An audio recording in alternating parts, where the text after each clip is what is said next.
Good morning. Good morning, one and all. No, sorry, good afternoon.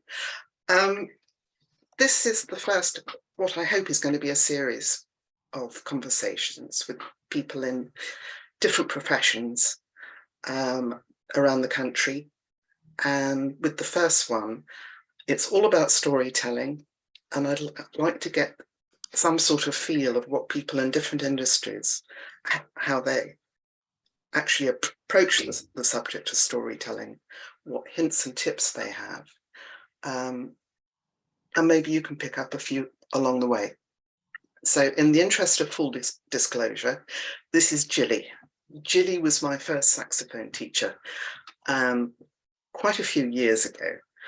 And little did she know what she started, because she started to teach me and a few of my mates, or we became mates. Then she left us to go on a cruise ship, abandoned us. And we carried on learning saxophone and ended up in a sort of semi-professional band. So who knew? Anyway, this is Gilly Lodge, who is a professional musician. She's currently touring with the Diana Ross story. She's been playing for how many years, Gilly? Oh, since school. And we're not going to go there. And she plays in a variety of places. She plays weddings, bar mitzvahs. I don't think any funerals. I have. You have? Couple, yeah. Oh, okay. Right. So I think maybe it'd be interesting to go back to the beginning and just ask, how were you taught music? And is it something that you're just taught to read? Or do your teachers give you free rein to interpret? Well, I started at primary school playing the recorder, and so straight away, as far as I can remember, we had a book and we were learning to read music um, from day one, I think. Um, and then from there, I tried the violin for a little bit and thought, no, I don't want to do that. And then when I went to high school, that's when I started the clarinet, and then continued different instruments every few years, really. But in terms of reading and stuff, I think mostly the way I learnt was quite structured from teachers, and it was always reading music straight away. It was only sort of as I started to play as a teenager more independently and with friends, and then we would do improvising and learn tunes by memory and stuff. So that So came did the teacher ever give you any sort of hints of how to emote through music? later. Not in the early days, no. It was more structured about reading music and but certainly working, understanding phrasing and how the written music was written to make you understand phrasing and expression, but more to follow the instruction. So as you sort of grew in confidence and became a professional, presumably, Mhm. things changed. And when you perform in public, was it a challenge to know how to read an audience? Um, I wouldn't say a challenge, but it's another sort of learning curve, I suppose.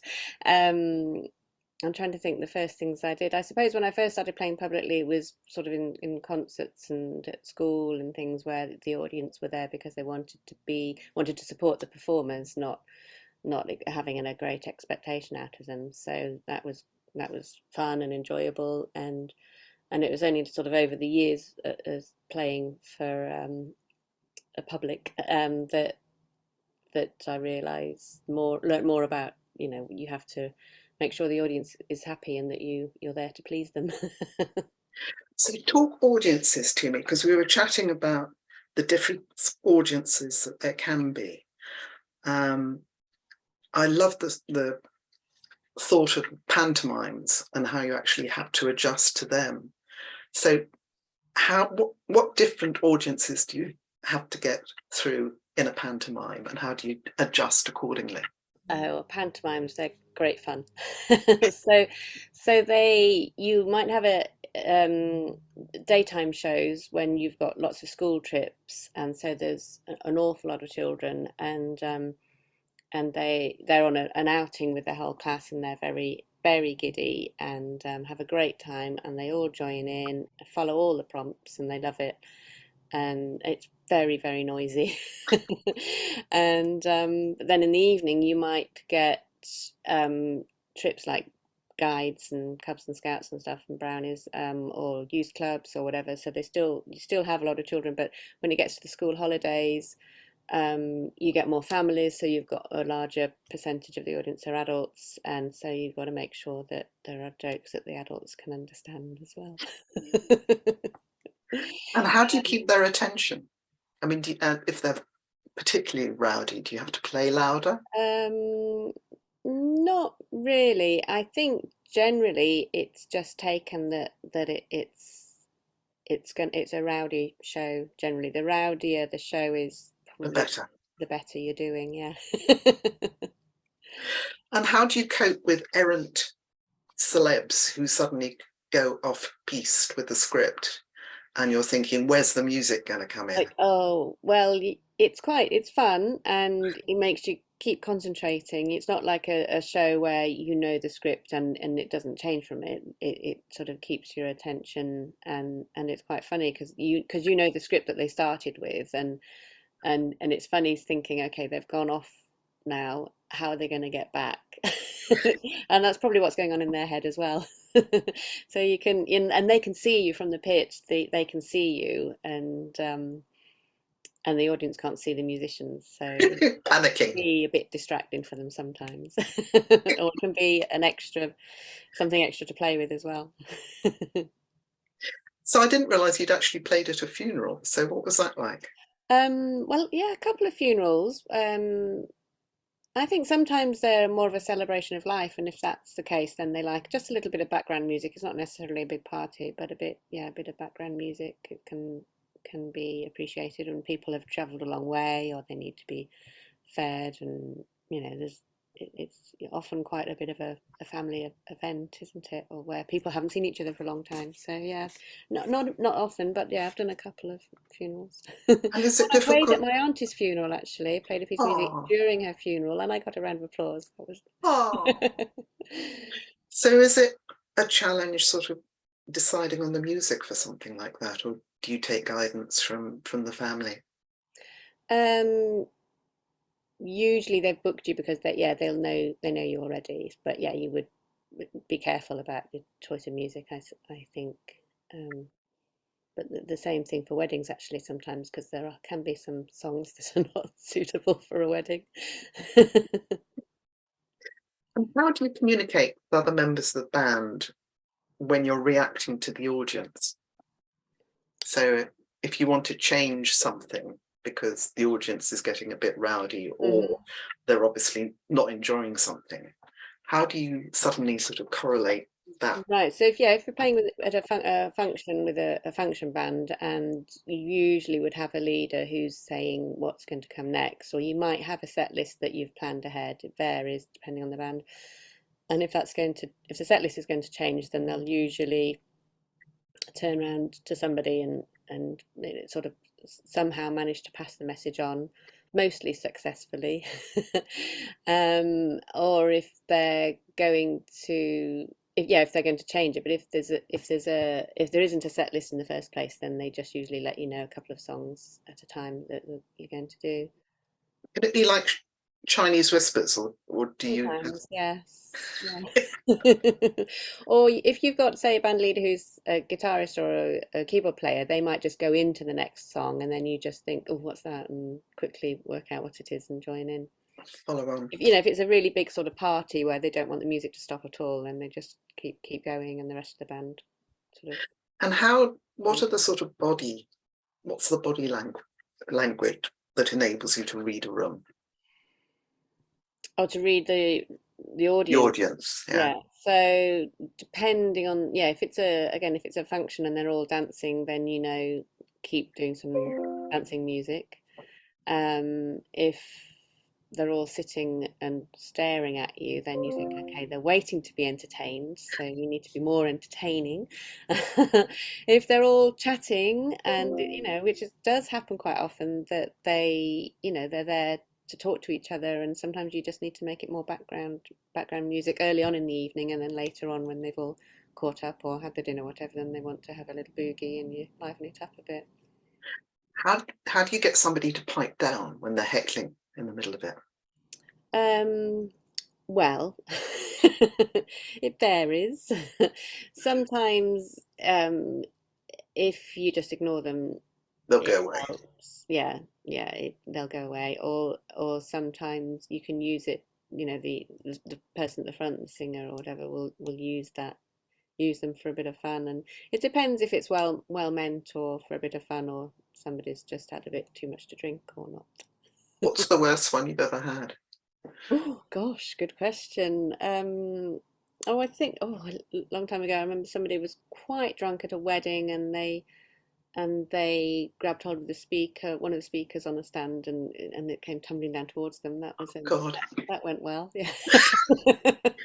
Led Zeppelin, eat your heart out. Dear.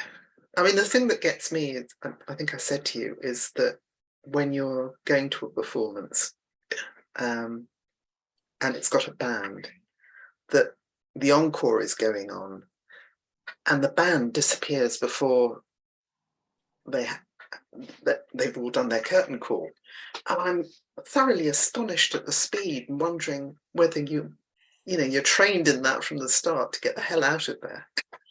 Well, it is a tendency to pack away and get home as quickly as you can, yes.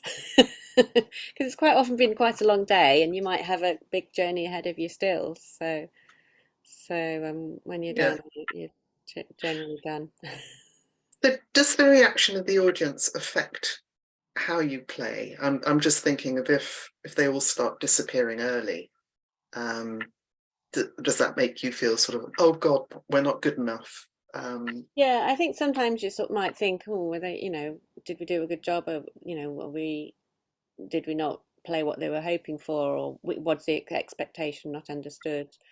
Because quite often a lot of work comes from word of mouth and recommendations. So, if you haven't quite got it right, it makes you wonder. But then, you usually talk to whoever booked you, and they'll explain.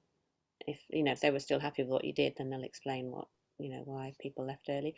Can often be for shows. It's often people do leave a bit earlier because they might be going to the last train or something. That's quite often with theatre shows, that you have to make sure you time it so that people can get the last train if you don't want them to leave early. So talk to me about the Diana Ross story. What's that one about? So it's a theatre show with a band on stage, and it's a sort of chronological history, a part of the history of Diana Ross's story. So the first half is about Diana Ross and the Supremes, and the second half is her solo career. So we have two ladies playing Diana Ross, one for the Supremes, and then for the first half, and a different one for the second half. And what do audiences come to the show expecting? Oh, they're usually big Diana Ross fans, and they know all the songs, and they're there to have a great time and imagine that it really is Diana Ross. and Well, and um and it's great because they are there, they know what they're coming to see, they know the songs, they're there to have a great time, and they generally do. so do some of them think they are going to see Diana Ross? Sometimes you get that feeling. um but I think deep down they know. But I think going to the theatre is an escape from your Reality. daily life, and sometimes you just like to absorb yourself in it and imagine that Oh. that's what you're seeing. Let yourself go. Are there different techniques for playing happy and sad music? Um, when you're improvising, do you get that a certain emotional pull from the audience that you then reflect back again? Um, I think like for something like a theatre show where you've got it's all planned what you're going to do, all directed and everything, then you can still, even though what you're playing is going to be the same, if your audience is really having a great time and you feel like that they're really enjoying what you're doing, then it can make you feel even more energized, I suppose, and just maybe I don't know whether I'd play even better. I'm not sure, but at least at the end of it, feel yeah, we did it right. Then I suppose there are other gigs because I sometimes just like do a solo or a duo gig, and then you can just sort of decide as you go what you're going to play and think if it's a quite a calm audience that are just chatting, then don't be too intrusive because they'll just be irritated by you rather than enjoy it. And sometimes I've played gigs where I thought, gosh, nobody's taken a blind bit of notice of me, and then at the end when I finish they all say, that was fantastic, that was great, and that it was what they wanted. Just because they don't react doesn't mean that they're not enjoying themselves. Must be tricky, that, actually, because you're Yeah, sort but of, I've got used to it now. Yeah. have you? You don't take it personally. No, no. So, I mean, the researchers who are watching this, or a lot of them, will be either telling stories or getting a communication going with an audience. So that's where I think it's absolutely fascinating, that the ability or the inability to read an audience and what things to look out for if you can. So you were saying, it's people with their arms folded, or they may be chatting and you think they're not listening at all. Mm. What other things or leaving early? What other things might they be doing that you have to watch out for? Oh, well, I mean, like you say, people just sitting there just not looking like they're enjoying themselves doesn't mean they're not enjoying themselves, doesn't mean they're not listening. They might, generally on a theatre show, people do look like they're having a good time, but sometimes you might have someone sitting right at the front and they're not even tapping their foot, and you sort of think, oh, are they okay? And then at the end, they're standing up, giving you a round of applause and a standing ovation. So you just don't know what's going on inside. So and until you have sort of really do wait to the end to be sure. But then sometimes, yeah, like we said, people can be walking out, putting their coats on and walking out, and you're like, oh, we haven't finished yet. But there might be a good reason for that. So you just can't, you can't assume anything, and trying to think of other reactions, but yeah, you just can't assume that You, what's going on their face is not always going to be telling you the whole story. you play an awful lot of instruments, and I'm always in awe of the number of them. Um, do which one do you enjoy most, and why? Oh, okay. So my main three instruments are saxophone, flute, and clarinet. Now I started the first one of those at high school on clarinet when I was about 11. And then when I was about 14, went to the saxophone. So then the clarinet was just wasn't interested in that anymore. Yeah, it was the saxophone and it was fantastic and had a great time. And then it was probably about another 4 years or something before I then started playing the flute. So when I went to music college, I studied saxophone, but as a saxophonist, but then I don't know if it's now, you had to have a subsidiary instrument of clarinet or flute, which I think was a great idea now. I might not have thought it at the time. And so then I decided that I wanted to do the flute as well and took the opportunity to learn the flute. And that's been great because in a lot of musical theatre, the parts are written, it's a woodwind part, so you have to at least be able to play saxophone, flute, and clarinet, sometimes other things as well. Um, and that's been great for me. So in terms of what I prefer, I think it's the contrast. So I can play a lot of saxophone and then I pick up my flute and it has such a different quality of tone and it can be just a really refreshing change. So I really like that. I do like the clarinet, but I don't play it a lot, so it's more difficult for me because I've just had more work playing flute and saxophone. But again, it's just a refreshing change always. So I like the contrast of all the sounds and the I mean, sort I love it when you play baritone sax. We call it Barry.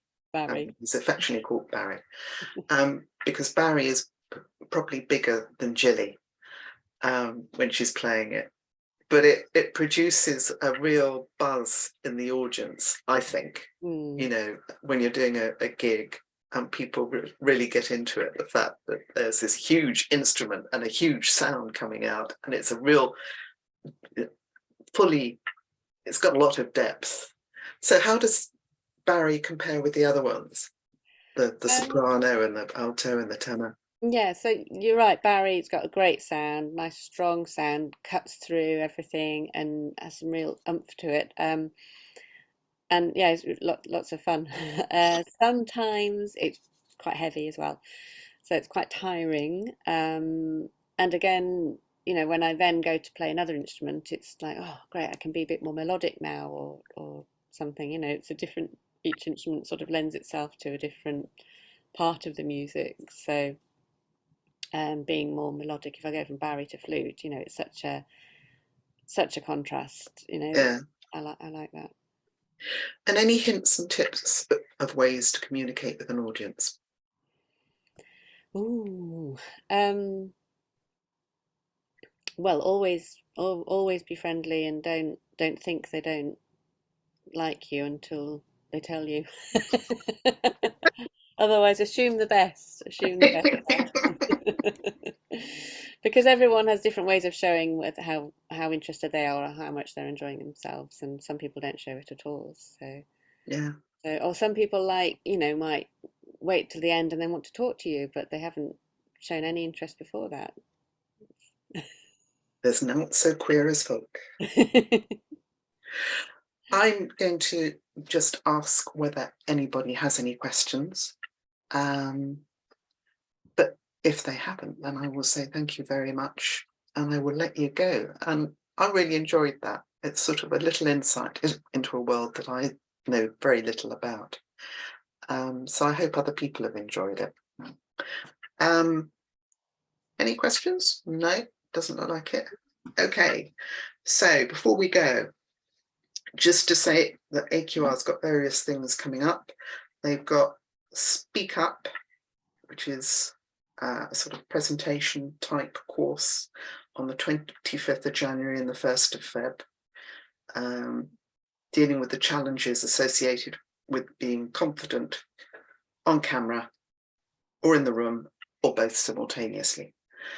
There's going to be an empathy event on the 22nd of February and an online mod skills course on the 13th of March.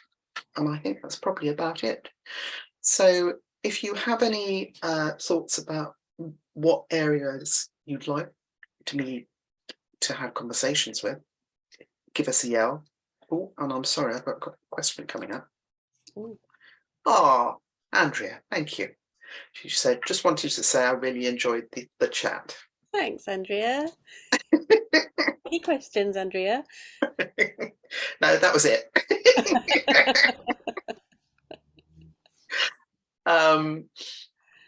Yes, so if any industries you want me to find people from, that would be great.